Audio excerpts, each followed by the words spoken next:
आज हमारा जो टॉपिक हो जाता है आयलर प्रमेय। ठीक है, इसको एलर थ्योरम के नाम से जाना जाता है। इसे आप योग प्रमेय के नाम से भी कहीं देख सकते हैं। अगर योग प्रमेय आ जाए तो आप समझ जाइएगा कि एलर थ्योरम ही पूछ रहे हैं। ठीक है, एडिंग अप प्रॉब्लम, संकलन की समस्या या संकलन समस्या के नाम से भी ये जाना जाता है। ठीक है, इसको मैंने कई बार देखा, जोड़ प्रमेय के नाम से भी ये जानी जाती है। ठीक है, तो कई नामों से ये जाना जाता है। तो इसका बेसिक कॉन्सेप्ट क्या है? आयलर प्रमेय का बेसिक कॉन्सेप्ट ये बताता है कि यदि एक उत्पादन में जो भी आपके पास कुल उत्पादन प्राप्त होता है, ठीक है, जो कुल उत्पादन या टोटल प्रोडक्शन हमको प्राप्त होता है, अगर इस टोटल प्रोडक्शन को जितने उत्पादन के साधन लगे हुए हैं, ठीक है, उनको अगर मार्जिनल प्रोडक्टिविटी के बराबर भुगतान कर दिया जाए। मान लीजिए लेबर लगा है, तो लेबर की जो मार्जिनल प्रोडक्टिविटी होगी वो क्या होगी? Marginal productivity of labour into number of labour कर दीजिए। अगर आपके उत्पादन की प्रक्रिया में पूंजी लगी है तो क्या कहलाता है? मार्जिनल प्रोडक्टिविटी ऑफ के यानी कैपिटल, और जितनी आपने पूंजी इन्वॉल्व की है उसको ऐड कर दीजिए, तो इससे पूंजी का शेयर निकल आएगा, ऊपर वाले से आपका लेबर का शेयर निकल आएगा। इसी प्रकार अगर उत्पादन का हिस्सा लैंड है सपोज दैट, तो marginal productivity of land into multiply by land, जितने आपने लैंड इन्वॉल्व किया है। तो आयलर प्रमेय ये बताती है कि यदि उत्पादन, कुल उत्पादन में जितने संसाधन प्रयोग में आए हैं, लेबर, कैपिटल, लैंड, अगर उनकी मार्जिनल प्रोडक्टिविटी के बराबर भुगतान कर दिया जाए तो जो आपका कुल उत्पादन होगा वो जीरो हो जाएगा। सीधा मतलब ये कहना चाहते हैं कि आपका जो उत्पादन होता है वो सभी साधनों की सीमांत उत्पादकता का योग होता है। ठीक है, सीमांत उत्पादकता का योग होता है, इसीलिए इसे जोड़ प्रमेय या योग प्रमेय के नाम से जाना जाता है। ठीक है, तो यानी सीमांत उत्पादकता, यानी इन्होंने बताया कि एक उत्पादन की प्रक्रिया में मान लीजिए मार्जिनल प्रोडक्टिविटी आप लेबर लगाए हैं, ठीक है, ये एक लेबर की मार्जिनल प्रोडक्टिविटी है, जितने आपने लेबर लगाया है उसको आप इसमें मल्टीप्लिकेशन कर दो। ठीक है, फिर उसके बाद आपने जितनी कैपिटल लगाया है मार्जिनल प्रोडक्टिविटी उसकी आप निकाल लो, और जितनी आपने पूंजी लगाया है उसको इसमें मल्टीप्लाई कर दो। इसका योग जो होगा वो टोटल प्रोडक्शन के बराबर होगा। यही आपकी आयलर प्रमेय है, या इसी को हम लोग क्या कहते हैं? योग प्रमेय या जोड़ प्रमेय के नाम से जाना जाता है। ठीक है, तो ये बेसिक कॉन्सेप्ट है। एग्जाम में पूछा जाएगा क्या एवरेज प्रोडक्टिविटी इनटू एल कर दिया जाए, इसको कहा गया है, या अदर चीजें पूछा जा सकता है। तो आपको याद रखिएगा कि उन संसाधनों की सीमांत उपयोगिता का उनके नंबर के साथ मल्टीप्लिकेशन करने के बाद जो मल्टीप्लिकेशन करने के बाद आप ऐड कर दोगे तो आपको टोटल प्रोडक्शन प्राप्त हो जाएगा। लेकिन इसके लिए प्रोफेसर आयलर ने यह बात बताई थी कि यह केवल परफेक्ट कंपटीशन की दशा में ही काम करेगा। ठीक है, परफेक्ट कंपटीशन की दशा में ही काम करेगा। अन्य कंडीशंस में हो सकता है कि यहां पर मान ज्यादा हो सकता है या मान कम हो सकता है। तो यह पॉइंट आपको इंपॉर्टेंट है। ठीक है, आयलर प्रमेय वहां पर नहीं काम करेगी जहां पर परफेक्ट कंपटीशन नहीं होगा। परफेक्ट कंपटीशन में ही आपको सामान्य लाभ मिलते हैं, परफेक्ट कंपटीशन की दशा में, और सामान्य लाभ जब मिलते हैं तभी आयलर थ्योरम काम करेगी। अगर किसी फर्म में असामान्य लाभ है या किसी फर्म में हानि की स्थिति है तो वहां पर आयलर थ्योरम काम नहीं करेगी। दूसरा, इन्होंने परफेक्ट कंपटीशन एक इंपॉर्टेंट इसमें चर माना, परफेक्ट कंपटीशन, और दूसरा इन्होंने माना कि सामान्य लाभ की स्थिति में ही यह कार्य करेगा, असामान्य लाभ की स्थिति में काम नहीं करेगा, या हानि की अवस्था में काम नहीं करेगा। आयलर ने कहा कि अगर सामान्य लाभ से ज्यादा लाभ मिलेगा, दूसरा तुरंत एक उत्पादन का साधन इन्वॉल्व हो जाएगा। इसलिए उन्होंने कहा कि आयलर प्रमेय केवल सामान्य लाभ पे लागू होती है और केवल परफेक्ट कंपटीशन में लागू होती है, और परफेक्ट कंपटीशन दीर्घकाल में लागू होगी। ये इसके बहुत इंपॉर्टेंट पॉइंट्स हो जाते हैं। ठीक है, तो चलिए, ये मैंने ब्रीफिंग किया आपको आयलर प्रमेय की। चलिए इसको विस्तृत रूप में देखते हैं कि आयलर प्रमेय क्या है और ये कैसे काम करती है और इसका मैथमेटिकल इकोनॉमिक्स में क्या इंपॉर्टेंस है। तो सबसे पहले हम बताएं कि आयलर प्रमेय हमें यह बताती है कि जब उत्पादन के सभी साधनों को, ठीक है, जितने साधन आपने प्रयोग में लाए हैं, आपने 2 साधन प्रयोग में लाए हैं, आपने 3 साधन प्रयोग में लाए हैं, आपने 4 साधन प्रयोग में लाए हैं, उनके सीमांत उत्पादन के बराबर पुरस्कार प्रदान करने किया जाए यदि, ठीक है, अगर हम सीमांत उत्पादन के बराबर पुरस्कार प्रदान कर देते हैं उत्पादन के सभी साधनों का, तो संपूर्ण उत्पादन क्या हो जाएगा, समाप्त हो जाएगा। यानी संपूर्ण उत्पादन इन उत्पादन के साधनों के मध्य वितरित हो जाएगा, ये इन्होंने बताया। तो अगर मैं देखो यहां पर, अर्थात सभी साधनों को सीमांत उत्पादकता के बराबर कुल उत्पादन प्राप्त होता है, इसे हम कह सकते हैं कि इसे आयलर प्रमेय लीनियर होमोजीनियस फंक्शन होता है। और लीनियर होमोजीनियस फंक्शन आपने पढ़ा है कि एक ये ऐसा फलन होता, मान लीजिए ये 2 साधन इसमें लगे हैं, ये मान लीजिए आयलर थ्योरम इसमें काम करेगी, तो जिस अनुपात में आपको, मान लीजिए मैंने यहां पे लेबर एंड कैपिटल लिया है और इसको मैंने टी गुना बढ़ाया है लेबर एंड कैपिटल को, तो उत्पादन भी टी गुना ही बढ़ेगा। ये लीनियर होमोजीनियस फंक्शन है, यानी जो आपका आयलर प्रमेय काम करता है, और इसे हम संकलन की समस्या, योग प्रमेय या जोड़ प्रमेय या एडिंग अप प्रॉब्लम के नाम से जानते हैं। ठीक है, अब इन्होंने कहा, एक देखिए दूसरे तरीके से थ्योरी को समझते हैं, इनके प्रमेय को समझते हैं। इन्होंने कहा कि मान लीजिए एक ऐसा उद्योग है, ठीक है, जहां पर मात्र एक लेबर लगा है, मान लेते थोड़ी देर के लिए, एक कैपिटल लगा है, ठीक है, मान लीजिए 2 हमने साधन माना, एक लेबर लगा है, एक कैपिटल लगा है, तो इनकी थ्योरी के अनुसार अगर मार्जिनल प्रोडक्टिविटी के लेबर के बराबर उसको भुगतान कर दिया जाए और मार्जिनल प्रोडक्टिविटी के बराबर कैपिटल का उसका भुगतान कर दिया जाए, तो आपका जो टोटल प्रोडक्शन है वो पूरी तरह से वितरित हो जाएगा। यानी जो टोटल प्रोडक्शन है वो मार्जिनल प्रोडक्टिविटी के योग के बराबर होता है।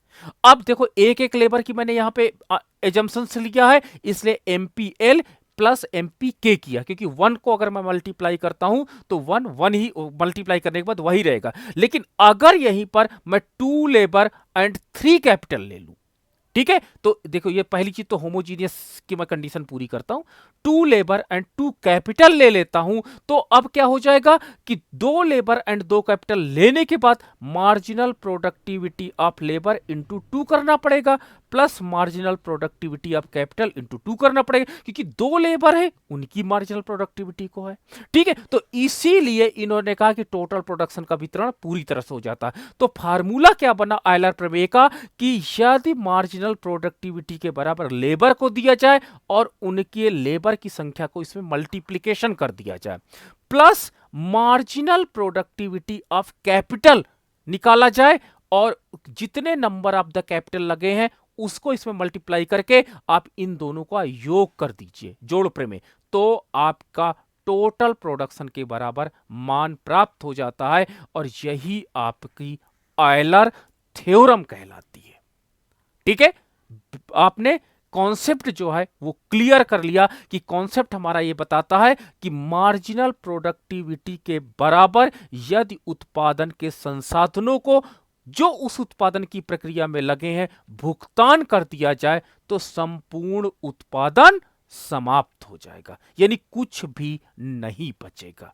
ठीक है, चलिए आगे देखते हैं। 18वीं शताब्दी के एक स्विट्जरलैंड निवासी गणितज्ञ आयलर द्वारा विकसित, ठीक है, आयलर प्रमेय कब विकसित किया गया? स्विट्जरलैंड के ये अर्थशास्त्री थे, 18वीं शताब्दी में गणितज्ञ थे। ठीक है, अधिकतर मैथमेटिशियन ने जो इकोनॉमिक्स की थ्योरी को मतलब बहुत ज्यादा इंप्रूव किया है। ठीक है, और इसी की सहायता से विक्सटीड ने अपनी पुस्तक the coordination of the law of distribution, ये अधिकतर नेट जेआरएफ और पीजीटी में ये क्वेश्चन बार बार पूछा गया है। मैं पीसीएस भी कह सकता हूं, आपका ये आपका नेट में भी बहुत ज्यादा यहां पूछा गया। तो विकस्टीड ने इसको और ज्यादा मॉडिफिकेशन किया था, मॉडिफाई किया था और साइंटिफिक रूप में प्रेजेंट किया था। और ये तब हमने देखा था कि जो गणितज्ञ आयलर ने अपनी थ्योरम दिया था वो प्रॉपरली, क्योंकि मैथमेटिकल जब हमने इसको इंप्लीमेंट किया और इसको अप्लाइड किया इकोनॉमिक्स में, तो देखा गया कि वास्तव में ये थ्योरी पूरी तरह से काम कर रही थी। अर्थात प्रत्येक साधन को उसकी सीमांत उत्पादकता के अनुसार यदि भुगतान किया जाए तो कुल उत्पादन पूर्णतया समाप्त हो जाएगा। अगर मैं ब्रीफ में कहना चाहूं तो ये आयलर प्रमेय को इस 2 लाइन से हम समझ सकते हैं, ठीक है, कि अगर एक उत्पादन की प्रक्रिया में जितने साधन लगे हैं, ठीक है, 2 साधन लगे हैं, 3 साधन लगे हैं, 4 साधन लगे, 5 साधन लगे, उनकी सीमांत उत्पादकता और वो कितने लोग लगे उसको मल्टीप्लाई करके सब योग कर लो, देखिएगा टोटल प्रोडक्शन के बराबर आपको मान प्राप्त हो जाएगा। चलिए नेक्स्ट और देखते हैं। इस सिद्धांत की प्रमुख मान्यताएं क्या है, दैट इज वेरी इंपॉर्टेंट। ये बहुत इंपॉर्टेंट हो जाता है कंपैरेटिव दृष्टि से, मान्यताएं हरदम पूछी गई हैं। देखो इसमें प्रथम कोटि का रेखीय समरूप फलन है। ये प्रथम कोटि का फर्स्ट डिग्री रेखीय समरूप फलन है, ठीक है। अब आपने लीनियर होमोजीनियस फंक्शन पढ़ा है, आपको यह चीज क्लियर हो रही होगी, लेकिन जिन्होंने लीनियर होमोजीनियस फंक्शन नहीं पढ़ा होगा यही चीज उनको समझना बड़ा मुश्किल होता है। नेट में इस जगह से क्वेश्चन हरदम पूछे जाते हैं, प्रथम कोटि का, द्वितीय कोटि का, तृतीय कोटि का, शून्य कोटि का। ये एग्जाम में हरदम पूछा गया है नेट जेआरएफ में कि जो आपका आयलर थ्योरम है, आयलर प्रमेय है, वो कितनी कोटि का है, प्रथम, द्वितीय, तृतीय, वो आपको समझ जाए। रेखीय समरूप फलन है, लीनियर होमोजीनियस फंक्शन है, जिसका मतलब है पैमाने का स्थिर प्रतिफल का नियम कार्य करता है। यह एग्जाम में हरदम पूछा गया है, ठीक है। और स्थिर पैमाने का प्रतिफल के नियम के अंतर्गत ही यह काम करेगा। अन्य जगह पर अगर बढ़ता हुआ उत्पादन या घटता हुआ उत्पादन को आप ले लोगे तो वहां पर आपका आयलर थ्योरम काम करना बंद कर देगा। तो यहां पर क्योंकि अब देखिएगा ये स्थिर प्रतिफल क्यों लिया गया है, इसका रीजन भी मैं लास्ट में डिफाइन करूंगा। दूसरा आप देखिएगा मान्यता, उत्पादन के साधन पूर्णतया होते हैं और साधन पूरक होते हैं, अर्थात एक परिवर्तन ही साधन बढ़ाता है, इससे साधनों की सीमांत उत्पादकता को भी बढ़ा देता। यदि हम मान लीजिए नंबर ऑफ लेबर बढ़ा देते किसी में, ठीक है, मान लीजिए एक उत्पादन की प्रक्रिया है और नंबर ऑफ लेबर में बढ़ाता जाऊंगा तो आपको पता कि इसकी सीमांत उत्पादकता घट जाएगी। जब सीमांत उत्पादकता घटती जाएगी तो टोटल का मान अपरिवर्तित रहेगा, ठीक है। मतलब क्या होता है कि marginal productivity of labour into labour equal to मान लीजिए टोटल प्रोडक्शन होता है। अगर नंबर ऑफ लेबर इसको बढ़ाओगे तो निश्चित रूप से मार्जिनल प्रोडक्टिविटी कम होती जाती है, ठीक है, तभी तो टोटल प्रोडक्शन का मान क्या होता जाएगा, स्थिर बना रहता है। तो इन्होंने कहा कि अगर साधनों की सीमांत उत्पादकता क्या हो जाएगी, अगर साधन परिवर्तित होते हैं तो सीमांत उत्पादकता भी परिवर्तित होती चली जाएगी। नाउ द नेक्स्ट है, साधनों के सापेक्ष हिस्से स्थिर उत्पादन के स्तर से स्वतंत्र होते हैं, ठीक है। जो आपके उनके सापेक्ष हिस्से होते हैं वो स्थिर होते हैं और उत्पादन के स्तर से स्वतंत्र होते हैं, यानी इसका उत्पादन का इस पर कोई प्रभाव नहीं पड़ता है। नाउ द नेक्स्ट है, अर्थव्यवस्था जोखिम रहित है। जोखिम रहित ये कॉन्सेप्ट अब ये पहले का कॉन्सेप्ट है, इस समय जोखिम के कॉन्सेप्ट को बहुत ज्यादा इंप्रूव किया गया। और जब व्यवसायिक अर्थशास्त्र आप बिजनेस इकोनॉमिक्स पढ़ते हो, कॉमर्स वाले पढ़ते हैं, तो वहां पर जोखिम का इंपॉर्टेंस बहुत ज्यादा आ जाता है। तो अभी यहां पर ये एजम्पशंस ली गई है कि अर्थव्यवस्था जोखिम रहित है, यानी कोई रिस्क फैक्टर काम नहीं कर रहा है और इकोनॉमी को स्थैतिक लिया गया है, तथा यहां पर कोई भी असामान्य लाभ नहीं है। केवल ये सिद्धांत तभी काम करेगा जब एक उत्पादक को सामान्य लाभ प्राप्त हो रहा होगा, अन्य लाभ के अंतर्गत यह सिद्धांत काम नहीं करता। नाउ द नेक्स्ट है पूर्ण प्रतियोगिता दीर्घकाल में ही यह नियम लागू होता है। अब देखो यहां से परफेक्ट कंपटीशन माना गया है। परफेक्ट कंपटीशन वो कंपटीशन होता है, ठीक है, जहां पर जितने उत्पादन के संसाधन है सबको उनकी सीमांत उत्पादकता के बराबर ही प्रतिफल दिया जाता है। और दीर्घकाल में आपको पता है इतना बड़ा समय होता है कि वहां पर केवल एक उत्पादक को दीर्घकाल में पूर्ण प्रतियोगिता के अंतर्गत सामान्य लाभ ही मिलते हैं। अगर आपको याद हो तो दीर्घकाल में मिलते हैं, अगर यहीं पर अल्पकाल हो जाता तो आयलर थ्योरम काम करना बंद कर देती। तो देखिए ये दीर्घकाल है, स्थिर पैमाने का प्रतिफल है, ये कुछ कंडीशंस है जिसके अंतर्गत ये थ्योरम काम कर रही है। चलिए आगे देखते हैं। आगे हम ये डिस्कस करना चाहेंगे कि इन्होंने कहा, आयलर ने बताया कि जो टोटल प्रोडक्शन होता है, टोटल प्रोडक्शन मार्जिनल प्रोडक्टिविटी, मान लीजिए लेबर है, उसकी नंबर ऑफ द लेबर से मल्टीप्लीकेशन कर दीजिए, plus marginal productivity of capital है, के से मल्टीप्लाई कर दीजिए, नंबर ऑफ कैपिटल को मल्टीप्लाई कर दीजिए, आपको टोटल प्रोडक्शन का मान पता चल जाएगा। अब इसको और इंप्रूव कर दिए, मार्जिनल प्रोडक्शन कैसे निकालते हैं? तो मार्जिनल प्रोडक्शन निकालने के लिए आप क्या करते हो, डेल आपके पास टीपी टोटल प्रोडक्शन अपॉन क्या हो जाएगा, डेल एल हो जाएगा। यानी ये मार्जिनल प्रोडक्टिविटी को रिप्रेजेंट करता है। यानी टोटल प्रोडक्शन को अगर एल के सापेक्ष आप क्या करोगे, पार्शियल डेरिवेटिव कर दोगे तो आपको मार्जिनल प्रोडक्टिविटी मिल जाएगी। यानी मार्जिनल प्रोडक्टिविटी ऑफ लेबर निकालने के लिए del total production upon del L, ये आपका फार्मूला बन जाएगा। इनटू आपका हो जाएगा L plus marginal productivity of capital यानी के, तो आपके पास हो जाएगा del T total production upon del आपके पास क्या हो जाएगा, के रेस्पेक्ट में पार्शियल डेरिवेटिव आप करोगे, इनटू आपका टोटल के है, के का मतलब होता है नंबर ऑफ कैपिटल, पूंजी की मात्रा कितनी है, तो इसके आधार पर आप क्या हो जाएगा, टोटल कितना कैपिटल का शेयर है, पूंजी का कितना शेयर है कुल उत्पादन में, वो हमें ज्ञात हो जाएगा। तो यहां पर हम क्या कह सकते हैं, एक मिनट, श्रम की सीमांत उत्पादकता, श्रम की सीमांत उत्पादकता को रिप्रेजेंट करता है। एल क्या रिप्रेजेंट करता है, कुल श्रमिकों की संख्या को रिप्रेजेंट करता है। ठीक है, अब यहां पर क्या है, ये आपका रिप्रेजेंट करता है आपका पूंजी की सीमांत उत्पादकता, पूंजी की सीमांत उत्पादकता, और ये के आपका क्या रिप्रेजेंट करता है, के रिप्रेजेंट करता है कुल पूंजी की संख्या, पूंजी की संख्या।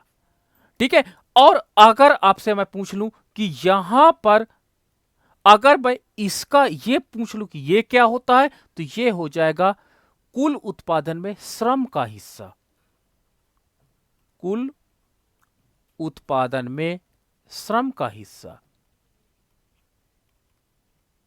और ये आपका क्या हो जाएगा, कुल उत्पादन में पूंजी का हिस्सा।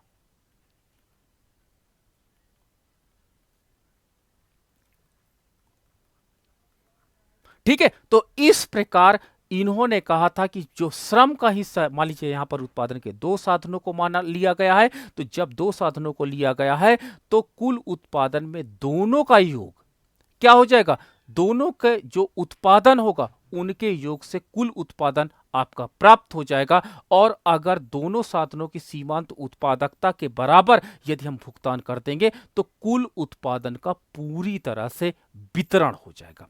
अब एक चीज और ऑयलर थ्योरम में है कि ऑयलर थ्योरम के अंतर्गत अगर मैं ऑयलर थ्योरम को, यानी अगर ऑयलर थ्योरम को मैं ले लेता हूं P equal to function of ले लेता हूं के, आपको यहां पे मान लीजिए के नहीं लेता, मैं सी एंड एल ले लेता हूं, कैपिटल एंड लेबर ले लेता हूं। मान लीजिए ये आयलर थ्योरम के अंतर्गत कोई फलन है, ठीक है, अगर मैं इसको के गुना उत्पादन के संसाधनों को बढ़ाता हूं, कैपिटल तथा लेबर को यदि मैं के गुना बढ़ाता हूं, तो लीनियर होमोजीनियस फंक्शन होने के कारण आपका उत्पादन भी के गुना ही बढ़ जाएगा।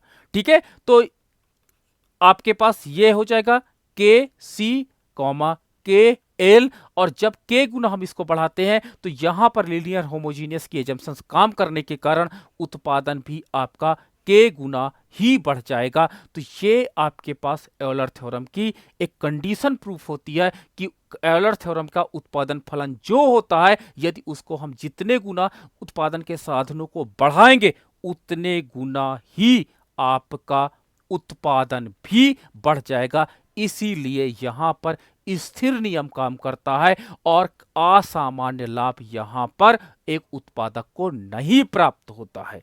चलिए डायग्राम से इसे और देख लेते हैं।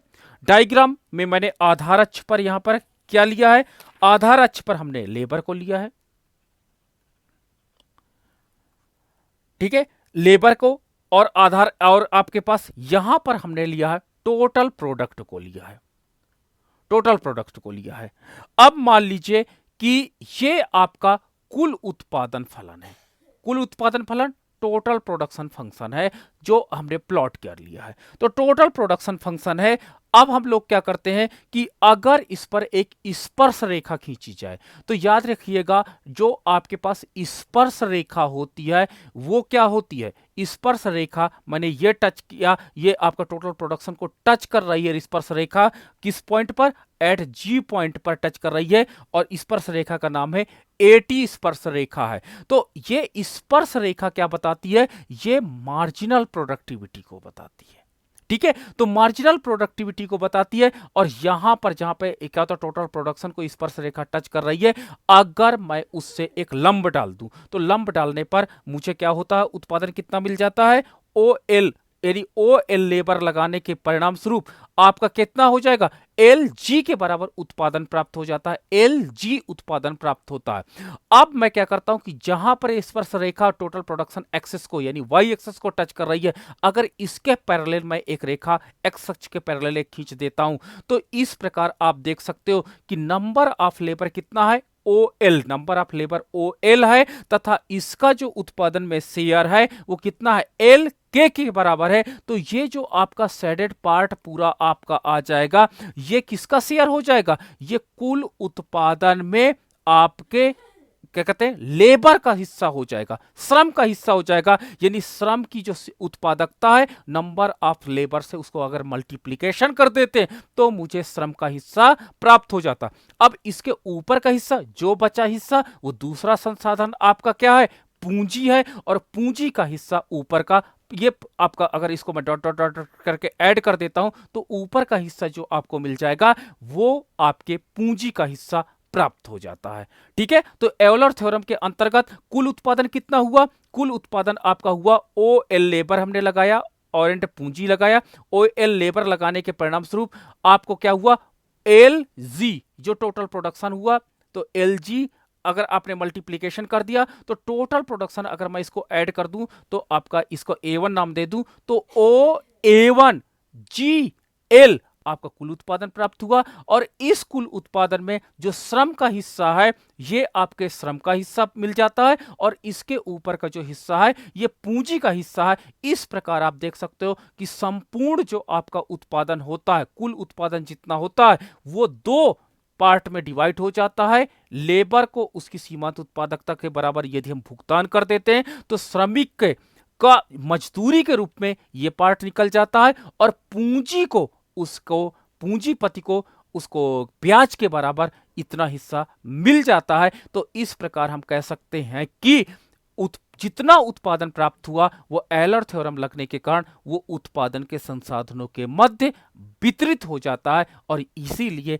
एलर थ्योरम यहां पर पूरी तरह से काम कर रही है, ठीक है। अब एक बात आगे आई कि आखिर जो ये परफेक्ट कंपटीशन है, लॉन्ग टर्म की बात करते हैं तो जो सामान्य लाभ की बात करते हैं इस पर भी विचार करना आवश्यक हो जाता है कि जो सामान्य हमारा लाभ है, सामान्य लाभ वो स्थित होती है जब एक पूर्ण प्रतियोगिता के अंतर्गत एक उत्पादक को दीर्घ काल में क्या हो जाता, उसके एवरेज रेवेन्यू के बराबर ही उनकी एवरेज कॉस्ट होती है, तो वो स्थिति को हम लोग सामान्य लाभ कहते हैं। तो ये सिद्धांत रैखिक समरूप फलन की मान्यता पर आधारित है और बिगड़ने बढ़ते स्थिर और घटते प्रतिफल के नियम में भेद नहीं रखा गया है, ठीक है। यानी बढ़ते स्थिर और घटते प्रतिफल के नियम में इसमें भेद नहीं रखा गया है, इसमें सभी को स्थिर पैमाने के प्रतिफल के अंतर्गत इंक्लूड कर लिया गया है, क्योंकि दीर्घ काल की मान्यता को यहां पे स्वीकार किया गया है। और दीर्घ काल में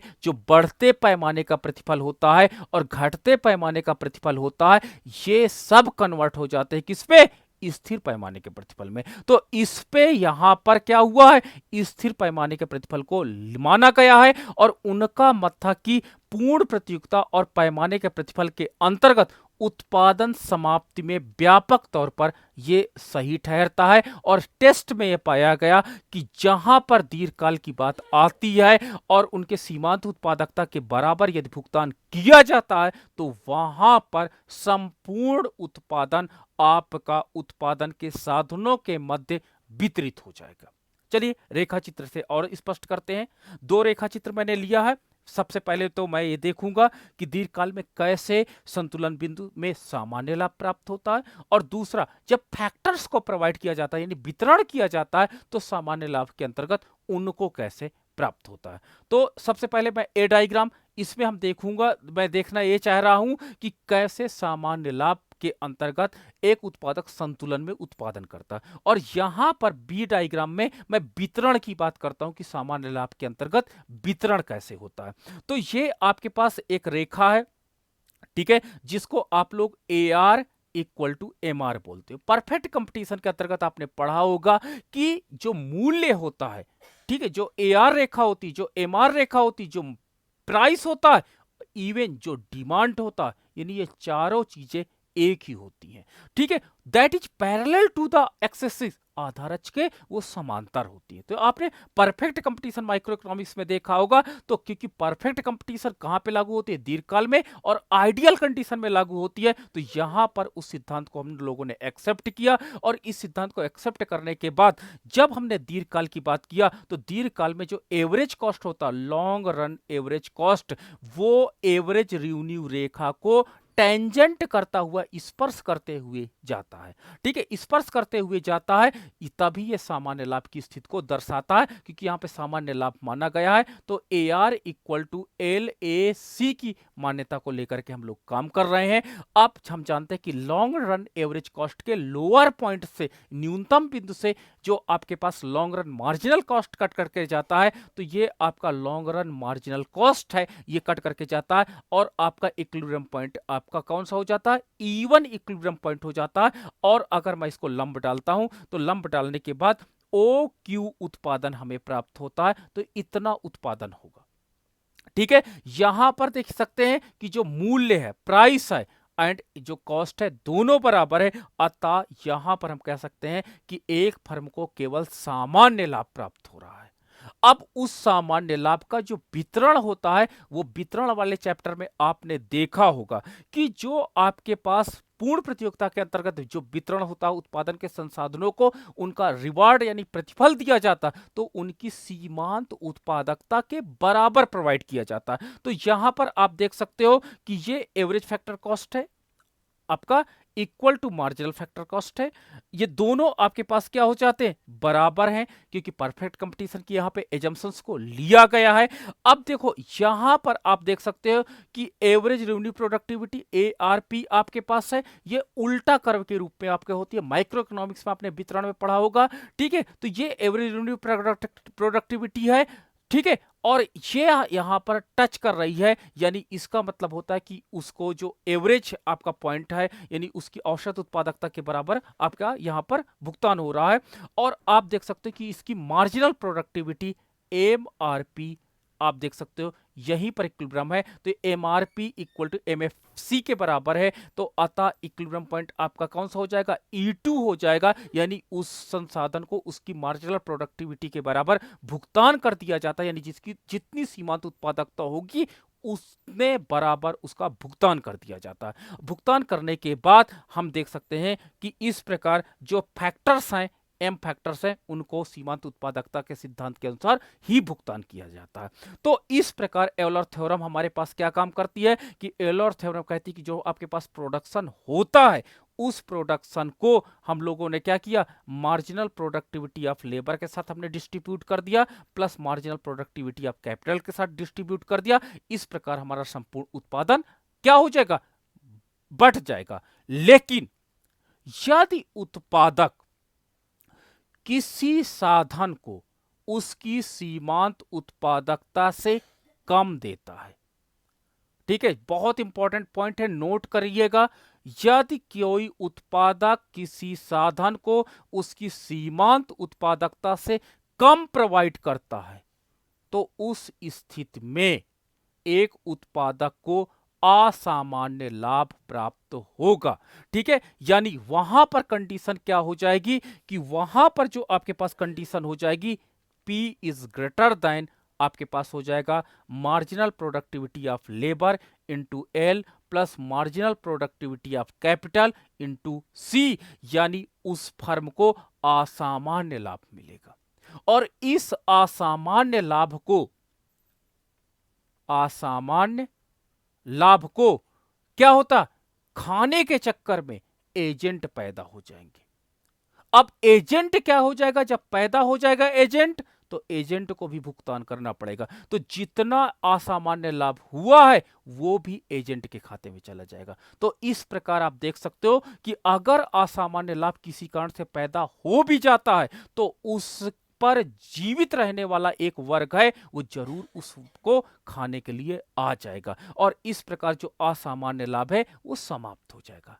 लेकिन अगर उत्पादक उनकी सीमांत उत्पादकता से ज्यादा भुगतान कर दे, तो अगर सीमांत उत्पादकता से ज्यादा भुगतान कर देता है, मान लो मेरी उत्पादकता 100 की है और मुझे कोई 150 रुपए पर डे प्रोवाइड कर दे, तो कंडीशन आपकी हो जाएगी marginal productivity of labour into L plus marginal productivity of capital into C, यानी इनको उनकी सीमांत उत्पादकता से ज्यादा दिया जा रहा। तो कुछ कंडीशन ऐसी होगी और इस कंडीशन में एक उत्पादक को क्या हो जाएगा, हानि हो जाएगी। और याद रखना, हानि अगर अल्पकाल में तो एक उत्पादक सह लेता है, लेकिन दीर्घ काल में उत्पादक उद्योग छोड़ करके चला जाएगा। वो दीर्घ काल में कोई उत्पादक हानि पे काम नहीं करेगा। तो असामान्य लाभ और हानि दो कंडीशन उत्पन्न हो सकती है, लेकिन ये असामान्य लाभ यदि उत्पन्न होता है, यानी किसी कारण से, जैसे मार्क्स ने कहा था, आपने मार्क्स की थ्योरी कहा था कि जो पूंजीपति होता है वो बहुत चालू होता है, वो उनकी सीमांत उत्पादकता के बराबर भुगतान ही नहीं करता है, उनसे ज्यादा उत्पादन करवाता है और कम भुगतान करता है।